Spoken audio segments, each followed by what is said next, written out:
앞이 잘 안 보여요, 사실은. 실제로 자금들도 그래서 초단기화되는 이유도 거기에 있고 좀 방어적으로 대응을 하시는 게 맞지 않을까. 12월 FOMC 이전까지는 보수적으로 좀 갈 필요가 있다. 그러니까 수출 경기가 확 나빠진다. 그러면 올해 성장률에 대한 부분 자체가 더 안 좋아질 수 있는 부분. 우리는 금리를 내리는 게 어떻게 보면 미국보다도 시급한 사항들인데 딜레마 국면에 빠졌고 오히려 이제 그러한 과정에서 국채 금리는 뭐 미국 따라 동조화되면서 계속 올라가는 국내 경기라든지 또 주식시장에도 상당히 조금 좀 악재가 아닌가 좀 생각을 좀 하고 있습니다.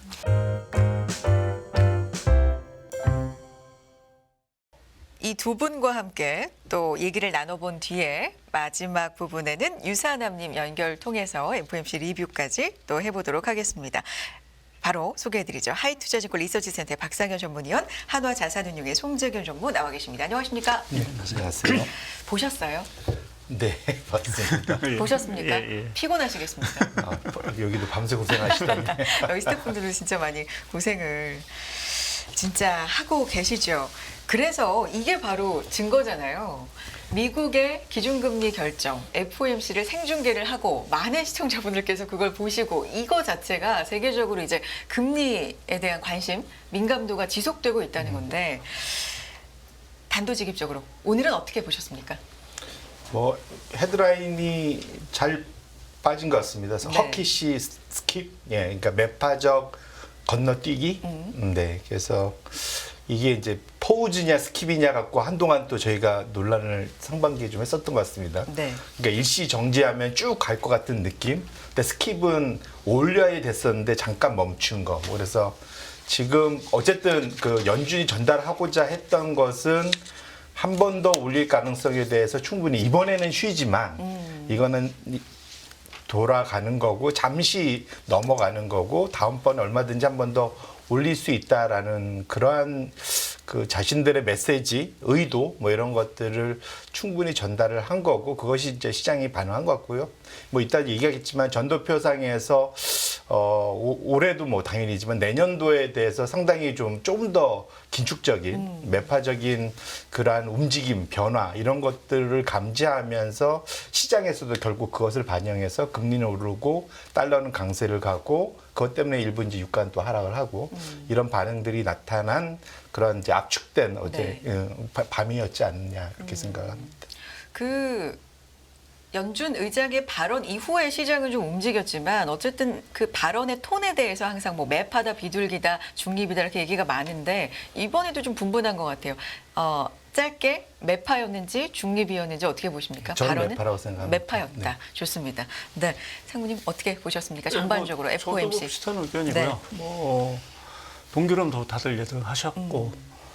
근데 상당히 그 우리가 말하는 점도표라든지 성장률 전망치가 상당히 의외였고 파월 의장 발언 내용도 보게 되면 상당히 좀 의외였다라고 저는 생각을 하고 있습니다. 그 의외인 부분들을 좀 첫째 이제 어떤 점도표가 뭐 상향 조정됐다는 건 뭐 다 아시는 네. 부분들이고 하나 이제 성장에 대한 전망인데요. 뭐 올해 성장률이야 당연히 상향 조정이 될 거로 좀 봤는데 내년도 성장률에 대해서 당초 이제 1.1%에서 1.5%로 0.4% 포인트를 올렸습니다. 그리고 실업률도 4.5에서 4.1로 낮췄거든요. 미국 경기가 너무 좋다라는 얘기죠. 그러니까 올해 2% 성장을 함에도 불구하고 내년에 1.5%를 성장할 수 있다는 거는 당연히 그러면 연준 위원 입장에서 보게 되면 금리를 내릴 이유 자체가 사실은 전혀 없는 거죠. 그러니까 그렇게 보면 점도표가 사실은 올라갈 수밖에 없었던 거는 내년 성장률에 대한 그 연준의 전망치 자체가 상당히 뭐 이걸 호기시하다고 표현하기는 모르지만 상당히 강한 톤으로 사실은 전망치를 내놨기 때문에 그 부분 자체가 기본적으로 연준의 전반적인 그 연준 인사들의 금리 전망에 대해서 상당히 영향을 미쳤을 거로 보고 있고요. 그래서 상당히 조금 점도표 내용이라든지 성장률 전망치가 상당히 의외였다라고 말씀을 드릴 수 있고 또 이 기자회견의 발언 내용 뭐 사실은 뭐 제가 정확하게 들은 것을 들었다고 네. 말씀드리기는 어렵지만 상당히 좀 그 파월 의장이 말하는 과정 두 가지 정도 인상적이었는데요. 네. 하나는 미 연준은 성장률에 신경을 안 쓴다라는 표현 자체가 상당히 저는 상당히 좀 충격적으로 받아들였습니다. 자기는 고용하고 물가방을 책임지는 거지 성장률은 책임 안 진다라는 이러한 얘기를 하는 걸 보고 연준이라는 데가 정말 그런 데인가라는 생각이 하나 좀 해서 인상적이었다라는 부분. 그러니까 물가라든지 지금 그 고용 지표를 보게 되면 말씀드린 대로 고용 지표가 실업률이 4.1은 거의 뭐 고용이 안 거의 뭐 뭐랄까 자연 실업률에 거의 근접하는 네. 정도의 수준 강한 고용이기 때문에 뭐 당연히 연준은 뭐 움직일 필요가 없는 부분들이죠. 그리고 이제 두 번째 또 인상 깊었던 부분은 이제 충분히 기업들이 그 감내하고 뭐 초과 저축이라든지 이런 것들을 감내하기 때문에 중립금리 수준이 올라갈 수도 있다는 어떤 약간의 뉘앙스 비슷하게 조금 풍긴 부분도 사실은 이전에 그 잭슨홀 미팅과는 다소 좀 다른 좀 어조가 아닌가라는 쪽에서 저는 두 가지 그 파월 의장의 그 기자회견 내용을 상당히 좀 인상적으로 받아들였고 그것이 오늘 사실은 좀 시장이 이런 동결도 예상을 했고 매파적인 동결이라는 것도 대부분 알았지만 갑자기 금리가 튀고 달러가 강세가 되고 주가가 막판에 장 막판에 떨어진 부분은 있어서는 그러한 영향들이 상당히 좀 반영되지 않았나 좀 보고 있습니다. 네. 성장률엔 신경을 안 쓴다. 나는 오로지 뭐 영화 대사를 빌리자면 고용과 물가만 팬다. 뭐 이런 거잖아요. 그렇죠? 그렇다면 성장률이 약간 망가지더라도 고용하고 물가만 어쨌든 목표대로 잡으면 된다는데 실제로 성장률이 망가지기는 오히려 더 좋으니까 연준 입장에서는 필요가 없는 거죠. 계속해서 이렇게 가면 되는 거고 비둘기로 돌아설 이유가 없다라고 해석을 할 수도 있을 것 같고요. 그만큼 미국 경제가 우리가 좋다 좋다 말만 했지만 실제로 굉장히 좋게 해석을 하고 있는 거죠. 그러니까 결국은 연준도 그러니까 어제 그 내용들 중에 상당히 질문에 대해서 솔직하게 얘기를 해준 것 중에 하나가 네. 제 생각에는 그러니까 연준이 보는 거는 그건 사실은 물가 안정과 완전 고용 이 두 가지가 그러니까 듀얼 맨데이트라고 보통 표현하지 네네네. 않습니까? 연준에게 법적으로 주어진 미션이거든요. 그러니까 이거는 이제 사실은 연준이 이걸 단 한 번도 다르게 얘기해 본 적은 없습니다. 근데 일반적으로는 이거를 달성하기 위해서 특히 완전 고용을 하기 위해서는 GDP 성장률이 상당히 중요하니까 사실은 GDP를 챙길 거다라고 우리는 생각을 하는데 적어도 어제의 그러니까 충격을 받으셨다고 저도 이제 충분히 이해를 저도 하는 게 저도 깜짝 놀랐거든요. 그러니까 GDP를 보는 이유가 완전 고용에 어떤 영향을 주느냐를 보고 또 내지는 GDP의 성장이 물가에 어떤 영향을 주느냐 때문에 GDP를 보는 거지 네. 사실은 GDP 자체가 우리의 목표는 아니다. 왜냐하면 그 기자들의 질문이 GDP가 어떻게 될 거냐에 대한 얘기를 많이 전망치 올라가고 이런 거에 대한 질문 많이 하다 보니까 이제 그러한 얘기가 나온 거라고 저는 이제 해석을 하고 있고요. 그러니까 우선순위 중요한 게 그건 아니야라는 그럼요. 거죠. 네. 고용과 물가를 보기 위해서 GDP를 보는 거지 이게 맞습니다. 우선은 아니야라는 걸 얘기한 건가 봐요. 거기에 더해서 우선순위로 보면은 물가 안정이 더 먼저다라는 네. 얘기를 사실은 단 한 번도 그걸 안 해본 적은 없습니다. 매번 물가 안정이 항상 먼저다라고 얘기를 했고요. 왜냐하면 어제 사실은 그 강한 GDP를 보는데 지금 상황에서 놓고 보면은 지금 앞에 상당히 걱정스러운 것들이 여러 가지들을 질문 많이 했고요. 대표적인 게 유가 오르고 있다. 그렇죠. 그럼 물가 혹시 올라가는 거 아니야?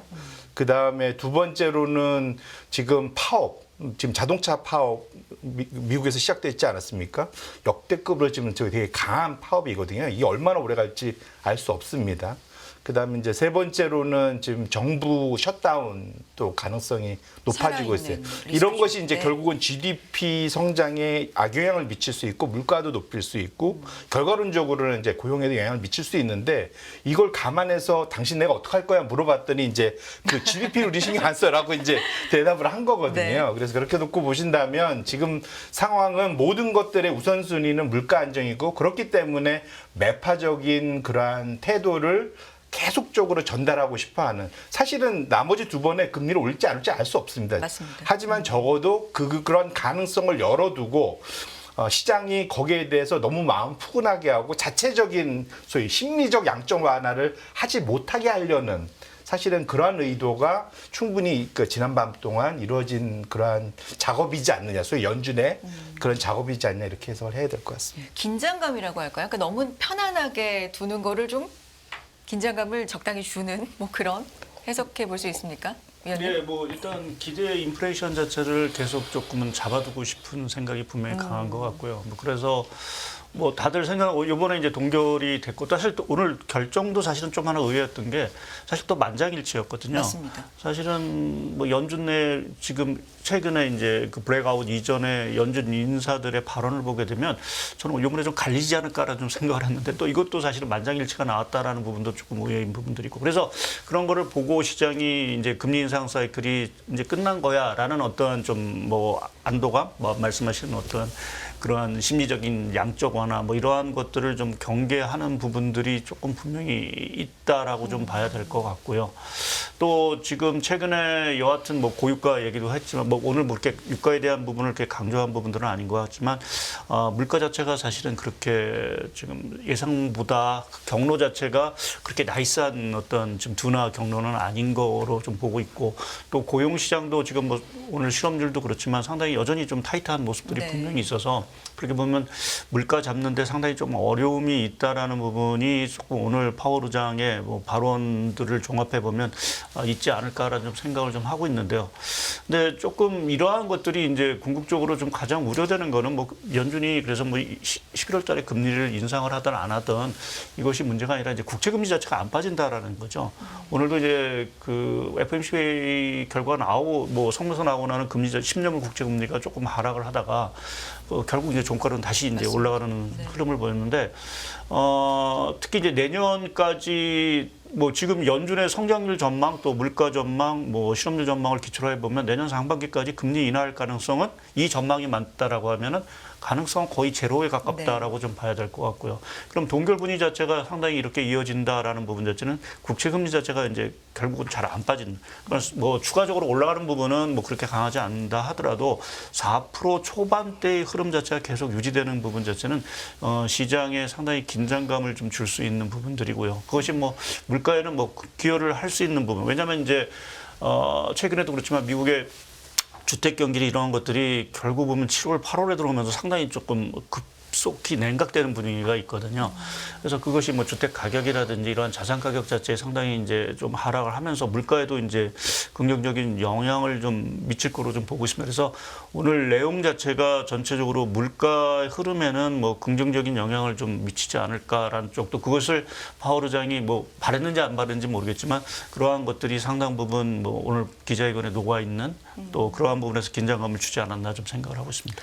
결정적인 한 방이 뭐였을까요? 사실 기자회견 시작하고 장 후반 들면서 주식은 떨어지고 말씀하셨던 것처럼 국채 금리는 비교적 큰 폭으로 또 이어서 뭐 2년물 같은 경우는 무려 9bp 이상이 움직였거든요. 그 한 방이 뭐였을까요? 어디에 시장은 조금 발작적으로 반응을 한 겁니까? 빅스도 오늘 좀 튀었던데. 저는 한 두 가지 정도를 네. 보고 있는데요. 하나는 이제 연착륙 얘기. 사실은 올해 상반기 내내 시장이 자산 가격 끌어올리는데 최대의 사실 화두는 연착륙이었습니다. 그런데 어제도 이제 똑같이 밤에도 똑같은 연착륙에 대한 질문이 있었고요. 네. 근데 아마 시장은 기대했던 거는 연착륙이 일종의 이제 기본 시나리오. 라고 이제 생각을 하고 그걸 예상하느냐 물었더니 파월의 대답은 우리는 그걸 예상하는 게 아니라 전망하는 게 아니라 목표다라고 얘기를 했거든요. 그 얘기는 그러니까 연착륙이 당연히 그쪽으로 될 거야가 아니라 우리는 그걸 만들고 싶어라는 거죠. 그러면은 사실은 시장에서 생각해 보면 연착륙은 당연한 거고 네. 거기에 이제 물가도 안정되고 고용도 쭉 유지되고 뭐 이렇게 생각을 했는데 아닐 수도 있겠다라는 생각을 하고 사실은 이제 저 정도의 전망으로 가면은 연착륙이 아니라 일종 부분 하드랜딩, 소위 경착륙을 열어두고서라도 연준이 좀 지속 세게 할 수 있지 않을까라는 걱정 이런 것들이 이제 일부 있을 수 있을 것 같고요. 그러니까 네. 너무 이거는 이제 경기가 되게 좋은 게 아니라 과열됐다라고 사실 어찌 보면 표현할 수도 있는 거거든요. 근데 우선순위를 놓고 보면 물가 안정이 먼저고 그러니까 경기 과열 때문에 나타나는 물가 안정을 때려잡고 싶다. 그렇게 되면 연착륙이 베이스 시나리오가 아니다라고 한다면 충분히 연준이 저거를 열어둘 수도 있겠다라는 걱정을 한번 했을 수 있을 것 같고요. 사실 그것 때문에 또 자산 가격은 또 충분히 다 올라놨으니까. 그게 이제 첫 번째였던 것 같고 사실은 저는 어제도 사실은 깜짝 놀랐던 게 어제 더 이코노미스트 기자가 물어봤던 것 중에 금리 정책이 옛날만큼 먹히지 않는 것 같다. 왜 그런 것 같냐? 왜냐하면 이 정도로 빠른 속도로 금리를 역사적으로 올려본 적이 없는데 네. 경기는 안정이 안 되고 소비도 여전히 진행이 되고 그랬더니 이제 연준이 이렇게 솔직하게 말하자면 이렇게 그렇게 얘기를 하더라고요. 솔직히 말하자면 우리가 이해한 것보다 우리가 예상한 것보다 기업과 그 개인의 대차 돌파가 너무 강하다라는 얘기를 했거든요. 그게 쉽게 말하면 어떤 상황인 걸까요? 근데 이제 이게 이제 네. 소위 말하면 이제 근데 여기서 저는 네네. 이제 상당히 이게 시장이 앞으로의 내년도의 그런 변화에 큰 트리거가 있다고 저는 개인적으로 생각하는데 뭐냐면 이 높은 금리를 다 소화하면서 즉 이자 낼 거 다 내면서 이 지출을 또 기업은 이익을 벌어들이고 있으면 네. 사실은 그러면 사실은 정말로 소위 미국 시장은 탄탄한 겁니다. 경제는 소위 탄력적인 거죠. 이 모든 높은 비용 구조에서도 그걸 다 감내하고도 펑펑 돈을 쓸 수 있고 기업은 이익을 충분히 더 벌 수 있고 이러면 사실은 이거보다 더 좋은 건 없죠. 근데 사실은 저는 이제 사실 이제 그걸 어제 이제 그 기자도 그걸 질문했고 연준 의장도 일단은 지금 상황에서는 이것이 우리가 좀 놀랍다라고 얘기를 하면서 이제 매파적인 얘기를 한 건데 문제는 제가 이해하는 바로는 기업들은 코로나 직후에 연준이 어마어마한 돈을 쏟아붓고 제로금리로 가고 그때 소위 좀비 기업들 포함해서 돈이 필요 없는 대기업은 대기업대로 돈이 많이 필요한 좀비 기업들은 좀비 기업대로 제로금리 때 돈을 다 땡기고 기존의 비싼 금리를 싼 금리로 다 바꿔놨거든요. 네. 그게 지금 사실은 지금 이렇게 금리를 올려도 기업들이 이자 비용에서 큰 타격을 받지 않는 그래서 이익을 꾸준히 내는 이제 가장 큰 원동력이거든요. 새로운 높은 금리로 가는 게 아니라 그러니까 고정으로 쭉 지금 네. 쭉 가고 있으니까 이제 그게 첫 번째 이유고 기업은 제가 이야기로는 두 번째는 소비자도 마찬가지예요. 말씀해 주신 대로 지금 사실은 지금 7%대의 모기지 금리가 있지만 그걸로 돈 버는 사람 좀 없고 대부분은 2020년도, 21년도에 3%대, 2%대의 초저 모기지 금리로 다 지금 장기로 좀 고정으로 잡아놓는 상태거든요. 그러니까 이사들 안 가요 지금 상황은. 대부분 이사 안 가고 그냥 이사 가면 이거 다 바뀌니까 다 가만히 있는 거거든요. 그러니까 사실은 그러면 사실 지금 7%는 남의 얘기죠. 나는 지금 2% 3%를 내고 있으니까. 그러니까 소비자 지출에도 영향을 안 미치는 거죠. 사실 그럼 이거는 엄밀히 보면은 이거를 소화해냈다기보다는 뒤로 밀어놓은 거죠 사실은. 그래서 사실 내년부터 지금 연준은 내년까지 이걸 지속적으로 높게 세게 하고 있다고 하는데 내년 내후년부터 이제 걱정되는 게 기업은 아마 이제 좀비 기업들은 이게 보통 5년 단위로 소위 하이힐드는 이제 5년 단위로 만기가 오는데 5년 딱 끝나고 하는 게 아니라 보통 1년에서 1년 반 먼저 나오거든요. 왜냐하면 미리 차환을 상황에 맞춰서 해야 되니까. 그러면 적어도 내년 정도부터는 차환이 나오고 그러면 그네들은 지금의 높은 금리로 이제 기존보다 한 2배에서 3배 이자 비용이 급등을 할 거고 사실은. 그러면 이제 좀비 기업들이 좀 어려워지겠죠. 그다음에 두 번째 소비자들도 영원히 이사 안 갈 수 없잖아요.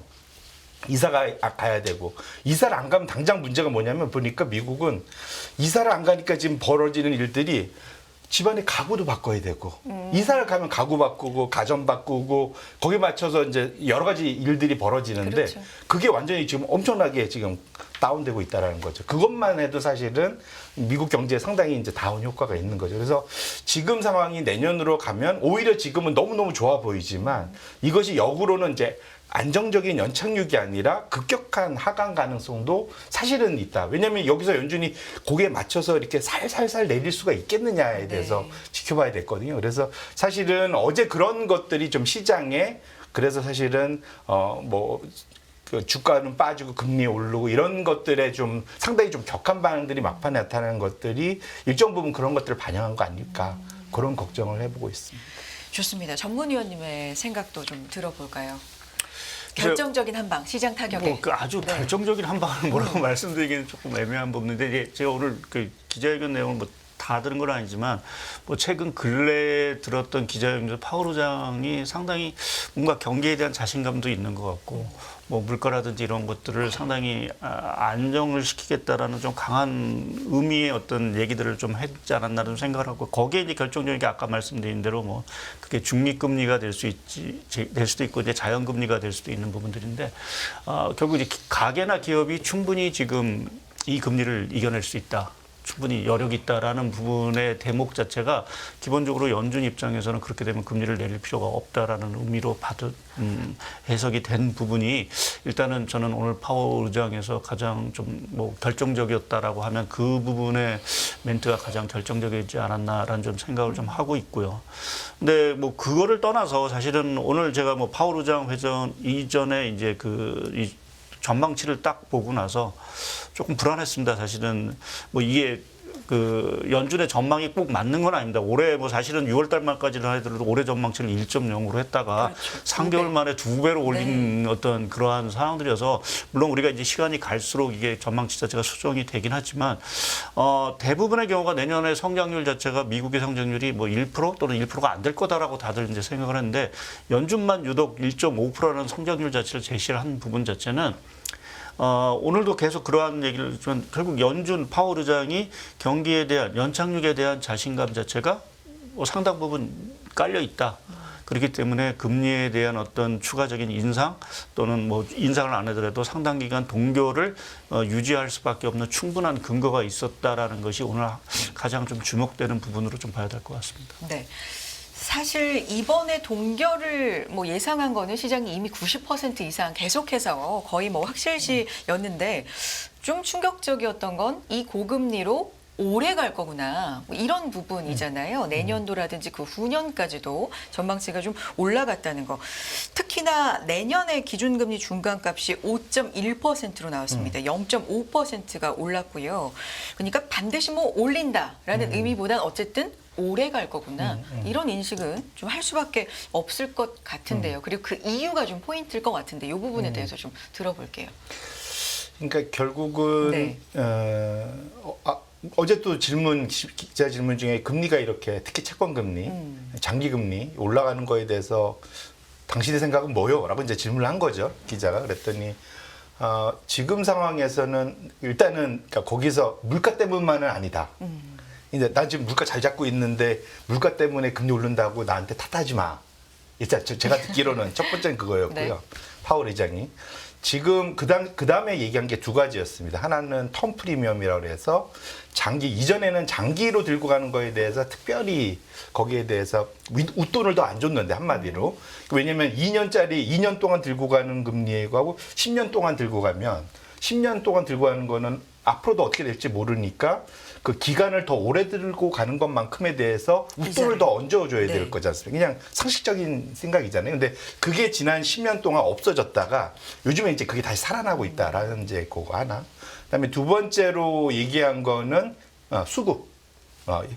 파월 의장 입에서 수급 얘기가 나올 줄 몰랐는데 이게 뭐냐면 채권을 많이 찍어내니 당연히 금리가 올라가는 거 아니겠니? 라는 사실은 두 가지 대답을 어제 했거든요. 3분기 10년물 국채금리가 좀 튄 거에 대해서 또 얘기를 한 것 같아요. 근데 이제 이게 왜 아다르고 어다른 게 뭐냐면 잘 생각해 보시면 작년 이맘때가 사실은 최고점 4.3 뭐 요 정도 찍고 사실은 이것이 4% 언더까지 내려왔었잖아요. 지금 사실은 이제 작년 10월 달에 찍을 때 14%대를 찍을 때 고점 찍을 때는 확실히 물가 때문에 올라간 건 맞습니다. 그때는.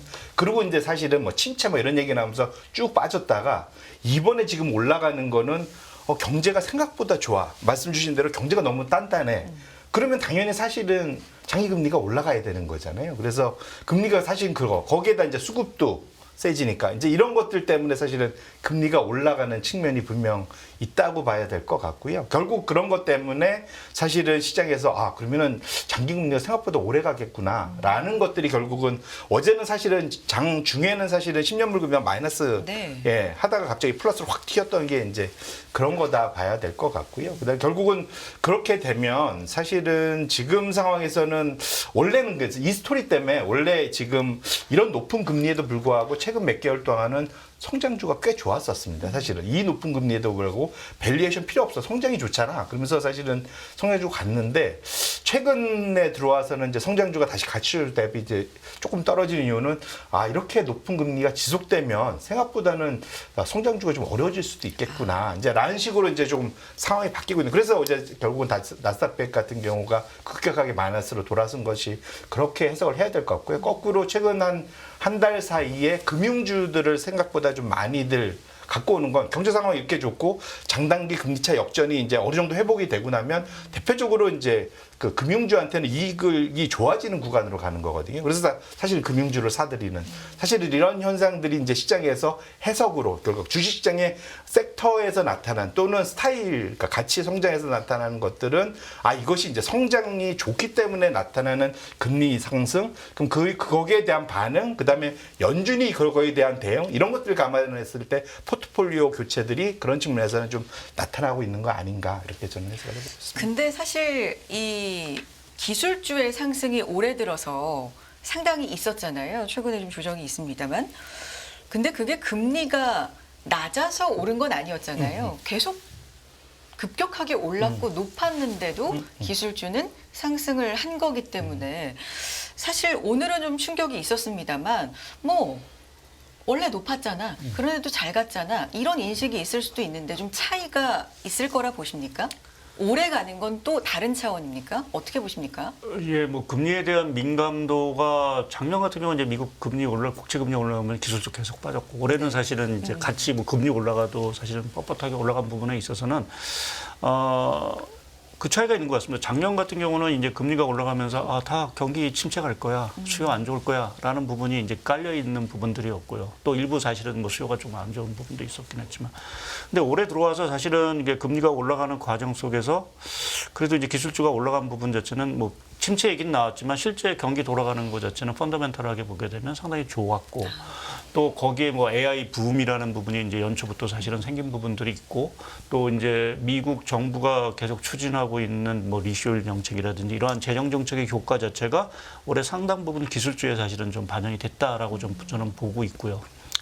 근데 이제 이 시점부터 이제 앞으로에 대한 흐름이 이제 결국 관건인데 뭐 금리가 뭐 계속 뭐 올라가지 않고 뭐 이 정도 수준 레벨대 유지하면 뭐 기술주가 뭐 버틸 수도 있는 부분들이긴 하지만 과연 이제 연준이 생각하는 것만큼 경기가 과연 내년도 1.5%가 나올 수 있을까라는 부분에 대해서는 저는 약간은 좀 회의감이 있습니다. 그러니까 말씀하신 대로 지금 뭐 차환에 대한 얘기를 말씀을 하셨는데 뭐 가게들이야 이제 차환에 대한 것들이 사실은 큰 리스크는 뭐 요번 같은 경우는 없대 뭐 이사를 하지 않는 한 없는 부분들이지만 지금 차환이 돌아와야 되는 거는 회사채 쪽에서 차환이 분명히 돌아오고 있고요. 또 상업용 부동산 같은 경우는 대부분 이게 만기 자체가 그 고정금리가 아니고 변동금리다. 변동금리에다가 대부분 경우가 5년 이제 뭐 그 만기가 아마 내년에 사실은 좀 많이 들어오는 걸로 제가 알고 있는데요. 그럼 이게 결국 고금리로 갈아타야 되는 부분들이 있거든요. 이제 그렇게 되면은 이제 경기 자체에 상당히 영향을 좀 주기 시작을 하겠죠. 특히 최근에 뭐 말씀드린 대로 조금은 그 9월 들어와서 조금 분위기가 8월 이후에 조금 경기 자체의 여러 가지 미국 지표가 썩 좋아 보이지 않는 것들이 뭐 주택 지표도 사실은 많이 망가진 부분들이 있지만 사실 저는 이 영향이 얼마나 큰지 정확히 보자면 학자금 대출에 대한 상환 리페이먼트가 이제 시작이 되면서 학생들이 이제 뭐 학생이 됐거나 이제 그거를 받은 사람들이 이제 그 상환을 하는 것들이 예상보다는 상당히 많다라는 이제 얘기가 사실은 좀 들리고 있습니다. 그래서 그러한 것들이 이제 소비 지출 자체에 상당히 영향을 미칠 것 같고요. 그리고 뭐 연준 의장도 얘기를 했지만 금리 정책의 시차 효과가 분명히 있습니다. 그러니까 작년 초부터 이제 금리를 올렸고 어느 정도가 이제 금리 수준 레벨대가 올라온 게 작년 하반기 우리가 소위 말해서 이제 그 자이언트 스텝으로 간 게 작년 하반기였기 때문에 그 시차 효과를 생각을 하면 한 1년 정도의 시차 생각하면 올해 말부터 이제 고금리에 대한 영향들 자체가 이제 경기에 반영이 되기 시작을 한다라고 좀 봐야 되겠죠. 그래서 그러한 부분에서 보게 되면 경기 자체에 대한 우려, 뭐 이러한 것들이 성장이 3분기가 상당히 좋다라고 하지만 성장률이 4분기, 1분기로 갈수록 성장에 대한 둔화에 대한 리스크 자체는 커질 수 있는 부분들이 있고요. 거기에 최근에 이제 뭐 아이폰이 이제 새로운 제품이 나와서 뭐 수요가 앞으로 이게 실제 어떻게 될지는 좀 봐야 되긴 하겠지만 일단 중국에서 여러 가지 지금 제재가 없어서 중국은 기본적으로 뭔가 좀 타격을 받을 것 같고 거기에 지금 계속해서 중국 정부가 미국 빅테크에 대한 규제를 계속한다라고 하면 미국 그 기술주 성장 자체의 흐름 자체가 뭔가 조금만 이제 장애가 되는 이러한 장애물에 계속 걸려올까 금리도 그렇고 뭐 이렇게 수요도 그렇고 뭔가 잠깐 장애물에 걸린다라고 하면 기술주 자체가 계속 조금 뭐 이러한 금리 레벨을 이기고 충분히 올라가기에는 내부적인 어떤 모멘텀 자체가 상당히 저는 상반기에 비해서는 떨어진 것이 아닌가 좀 생각을 하고 있어서 결국 좀 기술주에는 좀 상반기에 비해서는 조금 지금의 상황은 그렇게 달갑지 않은 상황으로 좀 보고 있고 그나마 하나 기대했던 게 네. 뭔가 금리를 내년 뭐 한 2분기 정도 내려주면 뭐 그 힘을 가지고 좀 갈 수가 있었는데 지금 그 기대감마저도 이제 꺼려졌다라고 하면 국채 금리 자체가 떨어지지 않는다라는 얘기죠. 그러니까 금리를 동결했어도 금리 인하 기대감이 있었다라고 하면 결국 국채 금리 자체가 뭐 4%를 밑으로 이제 3%대 뭐 이런 식으로 떨어질 텐데 그 기대감이 사라졌다라는 부분에서는 좀 기술주에는 조금 악재가 아닌가 좀 보고 있습니다. 그렇군요. 경기에 대해서 일단은 좀 회의적으로 볼 수밖에 없는 신호들 뭐 이런 부분들을 좀 말씀을 해 주셨습니다. 인하 기대감은 그러면 일단 좀 많이 딜레이가 되고 희석이 좀 된 것 같은데 당초에는 한 5월, 이르면 5월, 뭐 6월 이렇게 봤었는데 상반기 내에는 일단 발표된 걸로 봐서는 좀 어려울 것 같다. 그렇다면 어느 정도 시점으로 또 딜레이가 된 걸로 봐야 될까요? 어제 파월이 얘기했지 않습니까? 네. 시점을 나한테 물어보지 마. 우리끼리 얘기하는 것도 그럼 무의미할까요? 예, sometimes 뭐 이렇게 얘기했던 것 같은데요.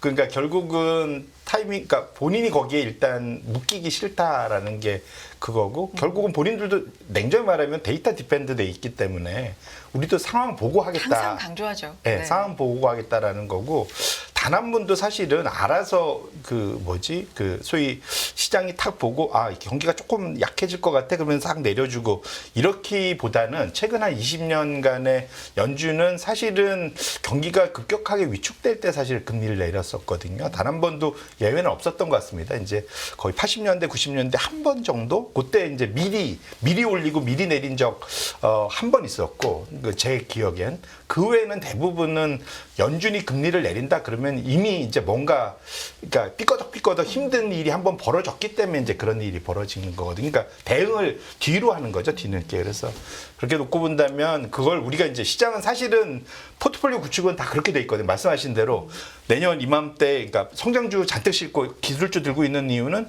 결국은 금리 내려줄 거야. 그때까지 잘 버티면 돼라는 거 하나. 또 사실은 채권 투자자들 마찬가지입니다. 네. 채권을 거의 지금 최근 들어서 가장 많이 지금 포트폴리오 비중에 넣어놨거든요. 왜냐하면 그건 금리 빠지면 채권 가격 올라갈 거니까.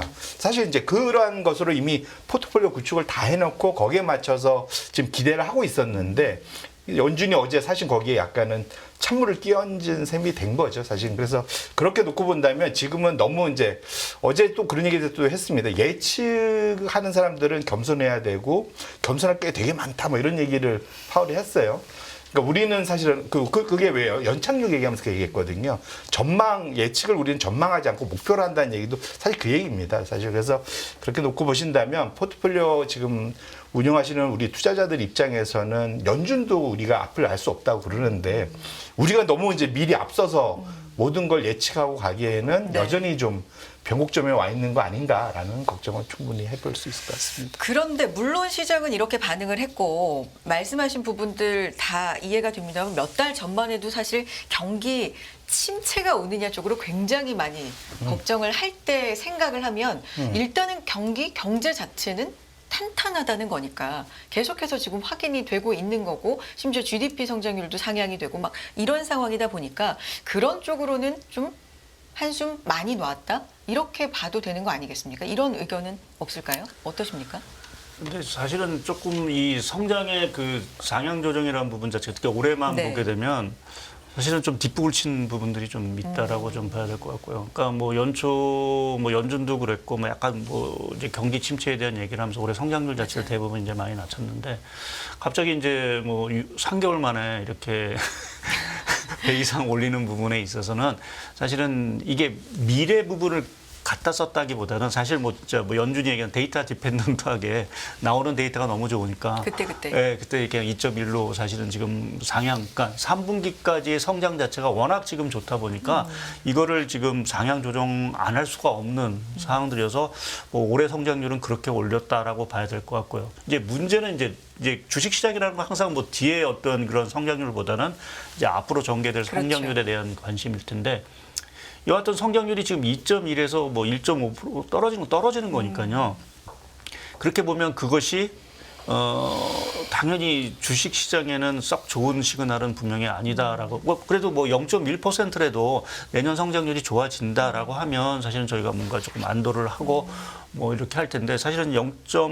지금은 6%포인트 정도 낮아진 거고요. 근데 1.5라, 뭐 이제 12월 달 가서 또 이제 전망치가 나오긴 하겠지만 그때 또 데이터가 어떻게 변화해서 내년도 성장률이 또 이게 하향 조정될 수 있는 가능성도 있는 부분들이라고 보면 지금 성장률의 상향 조정 자체를 그렇게 반길 수만은 없는 상황이다. 그러니까 더구나 이제 시장이 뭐 성장률도 중요하지만 사실은 이제 금리라는 부분에 상당히 이제 민감해 있는 상황들이고 그러한 상황에서 뭐 굳이 연준이 금리 안 내린다라고 하는데 우리가 뭐 자금 자체가 굳이 주식시장으로 갈 이유 이것이 사실은 없는 부분에 특히 이제 그러한 것들을 좀 생각하는 게 내년에 사실은 하나 이제 경기 자체가 떨어지더라도 이제 기대를 했던 것들이 연준이 금리 인하를 해준다라고 하면 이제 국채 금리 뭐 떨어지고 그렇게 되면 지금 MMF로 들어간 자금들 거의 5조 달러 이상 거의 6조 달러 가까이 되는 이 단기 자금들 자체가 자금들 자체가 결국 이제 금리 인하하게 되면 다 이제 나오게 되겠죠. 따라서 이제 어디로 가냐면 채권 국채를 가든지 국채 매수를 하든지 아니면 또 일부는 주식시장으로 가든지 이러한 자금에 있어서의 어떤 로테이션 자체를 조금 기대를 했었는데 오늘 내용만 보게 되면 자금이 굳이 MMF에서 나올 필요가 사실은 없게 됐죠. 네. 계속 오히려 자금이 더 MMF 쪽으로 들어가는, 그러니까 단기 자금 쪽으로 안정하게 나는 뭐 한 5%대, 6%대 금리 그냥 난 그 안정적으로 받을래라고 하면 굳이 자금이 지금 채권 시장이라든지 또 주식시장으로 갈 이유가 없다라는 부분에서 보면은 상당히 조금은 그 자금 흐름 면에서도 사실은 그거를 조금 이제 좀 되돌릴 수 있는 그러한 흐름을 좀 기대했었는데 그 기대감도 약화됐다라는 것도 뭐 성장률 어떤 그러한 뭐 말씀드린 내용과 더불어서 주식시장에는 조금 부담스러운 부분들이 아닌가 네. 보고 있습니다. 그렇군요. 국내 얘기를 좀 해볼까요? 이렇게 되면서 뭐 한 번 혹은 내년에도 그렇고 올릴 가능성을 계속해서 좀 열어두는 발언을 하면서 국내에는 어떤 영향이 있을까? 우리는 어떻게 좀 사실 선제적으로 대응하기 좀 어려운 부분들이 있기 때문에 어떻게 보십니까? 국내 영향을. 사실은 이게 미국 경기가 좋다는 건 나머지 나라들이 어려워진다는 얘기로 이제 쉽게 해석을 해볼 수 있을 것 같아요. 이제 대표적으로 이제 강달러. 사실은 작년에 강달러, 킹달러, 심지어는 킹달러로 얘기했죠. 맞아요. 근데 사실 이제 끝났다. 작년 10월 이후로는 이제 킹달러 끝났다. 나머지 좋아질 거다라고 생각을 했었는데 거의 귀환의 움직임도. 예, 네. 올해 다시 킹달러잖아요. 그래서 그렇게 놓고 본다면, 그러니까 미국은 좋죠. 그러니까 미국은 그거 갖고 다 사면은 싸게 사는 거니까. 근데 나머지 나라들은 사실은 수출에 일부 도움은 될 수 있겠지만 기본적으로는 뭔가를 살 때 부담이 되는 거라서 그 다음에 이제 달러, 그러니까 외화 부채들도 되게 이제 어려워지는 거죠, 네. 사실은. 여러 가지 측면에서 놓고 보면 거기다 이제 금리도 높으면 비용도 많이 들고 그래서 사실은 지금 미국을 제한 이런 상황이 지속되면 미국을 제한 나머지 나라의 경기에는 상당히 좀 안 좋은 영향을 주는 그게 이제 가장 큰 기본적인 그 모양새라고 봐야 될 것 같고요. 우리나라 입장에서도 사실은 지금 대표적으로 뭐 원달러가 네. 지금 1,300원대 초반에서 상당히 좀 고착화돼 있긴 한데 사실 우리나라 한국은행 입장에서는 지금 이러지도 저러지도 못하는 딱 중간에 끼인 형국으로 계속 이 상황을 좀 지속할 수밖에 없는 상황이거든요. 그다음에 사실은 가계부채 사실 우리나라 입장에서는 그것이 지금 최근에 가장 큰 걱정인데 그렇죠. 최근 들어서 최근에 또 다시 더 맞아요. 늘고 네. 있는 상황이고 그래서 그렇게 놓고 본다면 지금 상황 자체는 지금 그러니까 미국이 어쨌든 간에 좋다는 얘기가 우리 입장에서도 같이 좋아야 되는데 아이러니하게도 미국이 지속적으로 좋다는 얘기는 나머지 나라들한테는 그렇게 좋지 않은 결과 가져올 수 있다는 측면에서는 조금 걱정되는 상황이다. 이렇게 말씀드립니다. 여러 가지 측면에서 그러면 우리나라 기준 금리도 상당 부분 이 수준을 유지를 할 거라고 지금으로서는 봐야 되겠네요. 사실 올리기도 내리기도 좀 쉽지 않은 환경 아니겠습니까? 어떻게 보십니까?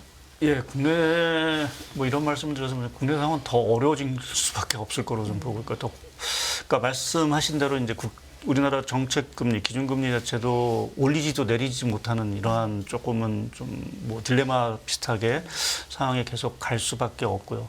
사실은 최근에 이제 자금 시장, 단기 자금 시장을 보게 되면 조금 우려스러운 부분들이 있습니다. 그러니까 단기 자금금리 지금 금리가 이제 최근에 보면 상당히 급하게 올라가고 있거든요.